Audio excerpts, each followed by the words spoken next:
punto número 20. Moción suscrita por la señora Soriano del Grupo Compromís sobre difusión de la candidatura de las fallas como patrimonio cultural inmaterial de la humanidad.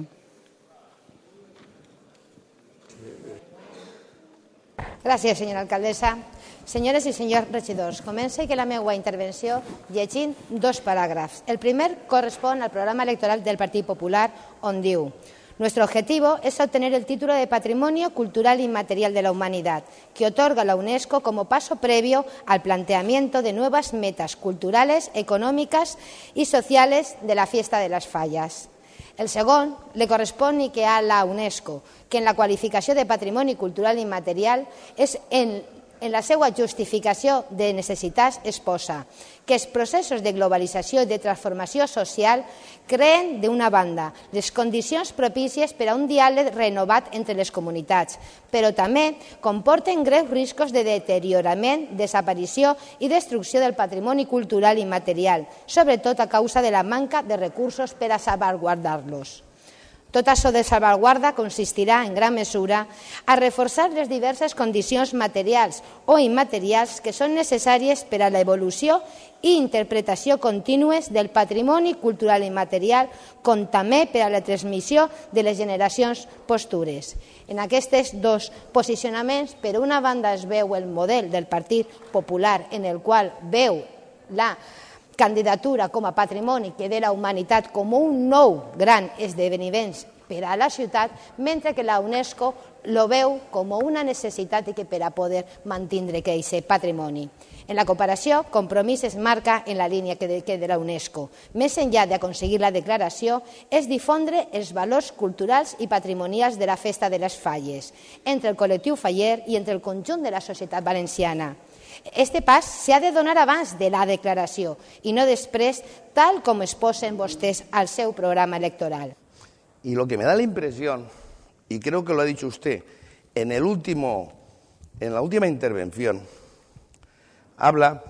cuando ha hablado de transparencia, ha dicho que expliquemos o que se creen foros para ver las razones que se tienen para presentarla como candidatura. Me da la impresión que lo que usted quiere saber es un debate abierto para darle voz a aquellos que empezarán a decir que no a la candidatura. Y llegar a la UNESCO con un debate abierto en la ciudad de aquellos que usted, en otras ocasiones, precisamente ha defendido. Intifalla, fallas combativas.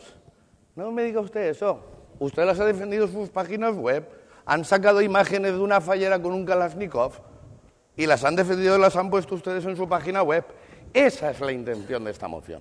Y como ha dicho Pilar Calabuig, tanto el Partido Socialista como el Partido Popular apoyamos desde el primer momento y seguiremos apoyando la candidatura del Patrimonio Inmaterial de la Humanidad en la UNESCO, siguiendo los procedimientos que nos ha marcado la UNESCO. Jo presente que esta moció i que amb una finalitat queda poc menys i que queda que poc més d'un any. Anem a posar-nos a la feina. Clar que sé que n'hi ha documents i n'hi ha informes de la universitat, d'associació que estudien el món fer estiu, però per què estan guardats en un calaix? Per què no es fan públics? Per què no anem i que comissió a comissió a exposar i que aquesta feina i sentir-nos orgullosa d'ella? Per què no creiem que una marca que per a poder involucrar a tota la ciutadania siga fallera o no fallera amb aquest gran esdeveniment cultural? I per últim, vaig a fer-li un comentari. Me té exactament igual el que vostè diga d'intifalla o de no intifalla. Nosaltres anem a continuar treballant d'una forma seriosa i pas a pas i que per a millorar les festes. I va ser vostè qui li va fer una fotografia a una fallera major d'esta ciutat amb una pistola a la mà. Moltíssimes gràcies.